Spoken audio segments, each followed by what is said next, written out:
अस्सलाम वालेकुम क्लास। अच्छा, बैच 7 मां के स्टूडेंट एक क्वेश्चन मोकिलियो।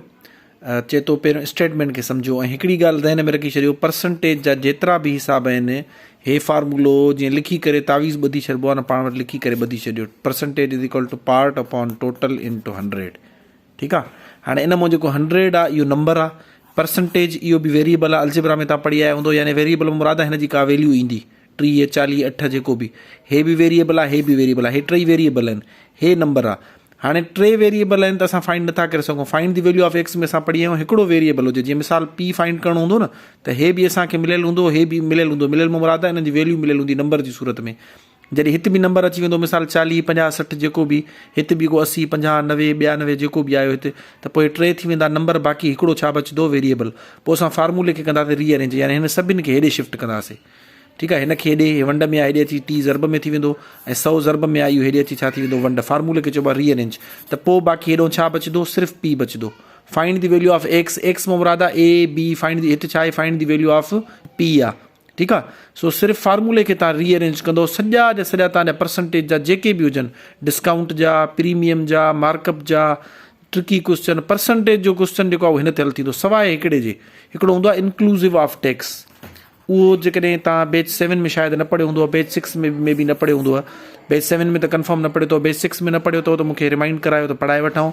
मे बि बैच 5 में मिसिंग हुजे त पोइ उते बि तव्हांखे पढ़ाए वठंदुमि। सिर्फ़ु हिन जो हिकिड़ो फार्मूलो चेंज थींदो आहे, उहो पाण अॻिते हली पढ़ंदासीं। बाक़ी जेको बि हुजे तव्हां अखियूं ॿुटे हिन फार्मूले ते कयो, कहिड़ो, percentage is equal to part upon total into 100।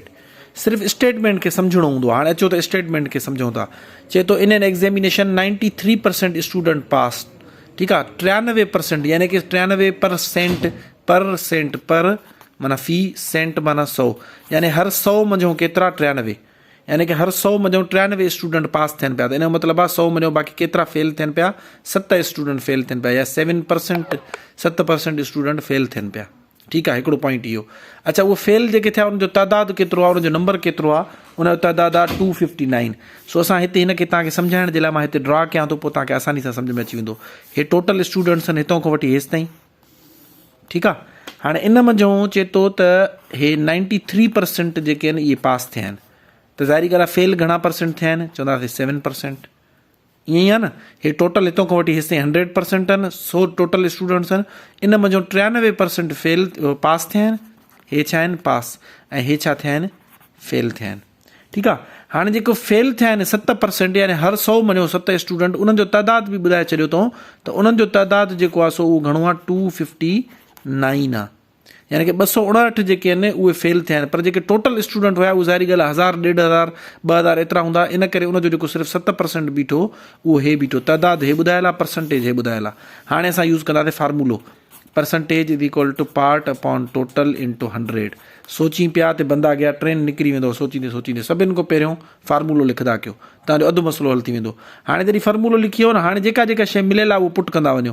हाणे हिते स्टूडेंट छा ग़लती कंदा आहिनि, टोटल स्टूडेंट असांखे मिलियल आहिनि, टोटल असांखे न आहे ॿुधायल, असांखे सिर्फ़ु मिलियल आहे त टोटल स्टूडेंट जो 7% फेल आहिनि, ऐं उहो तइदादु केतिरो बीहे थो 259। हाणे हिते स्टूडेंट ग़लती कहिड़ी कंदा आहिनि, उहे ग़लती इहो कंदा आहिनि, तव्हांखे 7% ॾिसो स्टेटमेंट में किथे बि न आहे ॿुधायल, उहे परसेंटेज में हिते 93 रखी वेंदा आहिनि।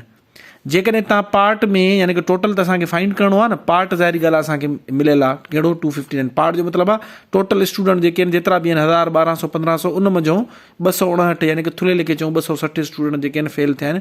हाणे इहो ज़ाहिरी ॻाल्हि आहे टोटल जो पार्ट आहे न, नंढड़ो हिसो आहे। सो हे असांजो छा आहे पी आहे, यानी कि पार्ट, हे असांजो छा आहे परसेंटेज आहे, जेके हीअं असां शो कयूं। हाणे स्टूडेंट ग़लती इहा कंदा आहिनि त स्टेटमेंट में 7% किथे बि न आहे ॾिनल, उहे पार्ट में त 259 रखंदा आहिनि, यानी कि हिन खे हटाए करे हिन जी जॻह ते 259 रखंदा, परसेंटेज में ग़लती करे 93% रखंदा आहिनि। इहो ग़लति आहे। जेकॾहिं पार्ट तव्हां खणो था 259, त परसेंटेज बि उनजी रखंदो। 259 जेको आहे उहो घणा परसेंट आहे, 7% आहे न। सो हिते तव्हांखे परसेंटेज में 7 रखिणो आहे। जीअं मिसाल हुजे न, गर्ल्स ऐं बॉइज़ जो एग्ज़ाम्पल ॾींदो आहे। अब गर्ल जेके आहिनि, मिसाल वठूं था, उहे आहिनि असांजूं गर्ल्स आहिनि 20, ठीकु आहे, बॉइज़ आहिनि असांजा 60। ठीकु आहे। हाणे असां चऊं था हे 25% आहिनि ऐं हे 75% आहिनि। ठीकु आहे।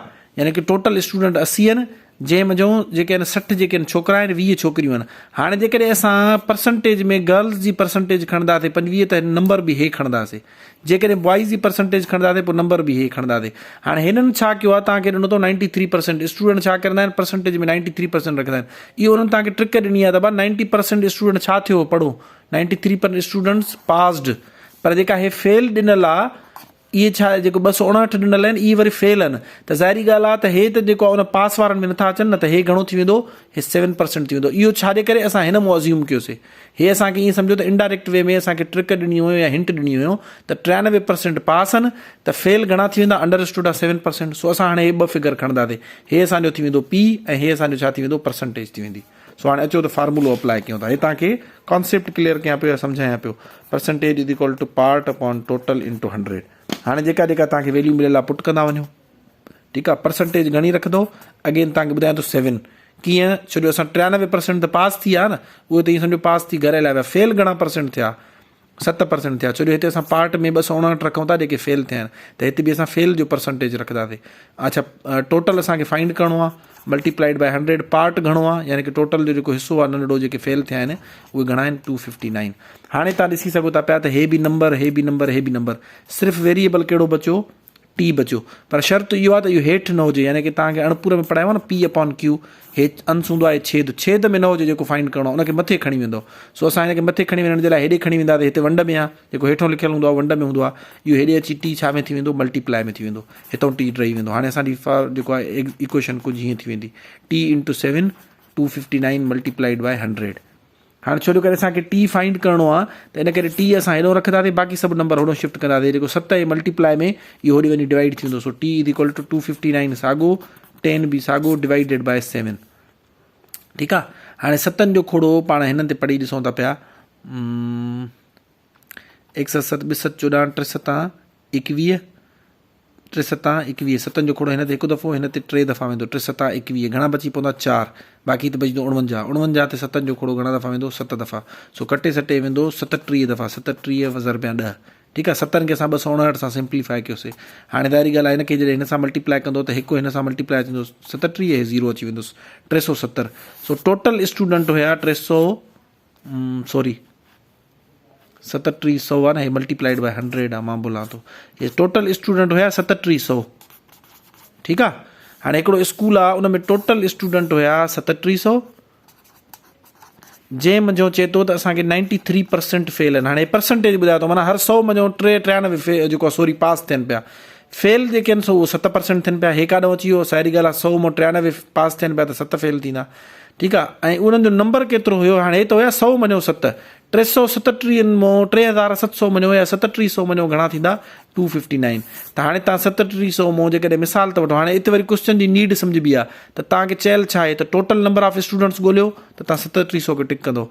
जेकॾहिं चयलो त what is the number of passed students, त 93% त हुया, हर 100 मञो 93 पास थियनि पिया, पर उनजो तइदादु केतिरो हुयो, त ज़ाहिरी ॻाल्हि आहे तव्हां 3700 मां हे कट कंदो। ठीकु आहे। 3700 मां हे कट कंदो त बाक़ी जेको बि नंबर बीहे, माना तक़रीबन मुंहिंजे ख़्याल में इहो 3200 जे लॻभॻि ईंदो, 3200 3300 इनफैक्ट 3300 जे लॻभॻि जेतिरो बि बीहे उहो तव्हांजो हिते अची वेंदो। 3400 हेतिरा, 3300 हेतिरा स्टूडेंट छा थी विया असांजा पास थी विया। या हिते करे ॾिसूं था 3700 माइनस 259, हे कोई हेॾे अची वेंदो 10। हाणे कट त तव्हांखे डिटेल में नथो सम्झायां, हिते बाक़ी बचा 9 9 मां 5 वेंदा, 4 बचंदा, 6 मां 2 विया, 4 बचंदा, 3441 स्टूडेंट पास थिया हुया ऐं 259 स्टूडेंट फेल थिया हुया। हाणे तव्हां जेकॾहिं 3700 जी परसेंटेज कढंदो न, हे तव्हांजी परसेंटेज घणी बीहंदी, 93% बीहंदी। ठीकु आहे। सो जेकॾहिं 93 खणंदो त पार्ट में हे रखंदो, जेकॾहिं 7% खणंदो त पोइ पार्ट में हे रखंदो। इते ग़लती न आहे करणी। आई होप तव्हां सम्झी विया हूंदो। हिकिड़ो इन ई टाइप जो हिकिड़ो ॿियो ठाहे करे मोकिलियांव थो, उहो फिल फोर मूंखे करे ॾेखारियो जीअं तव्हांजो हे सॼो पैक थी वञे, ऐं पोइ तव्हां हाणे जो फौरन सॉल्व कंदो न, पोइ तव्हांखे पेपर में ॾुखियाई न थींदी। Thank you so much.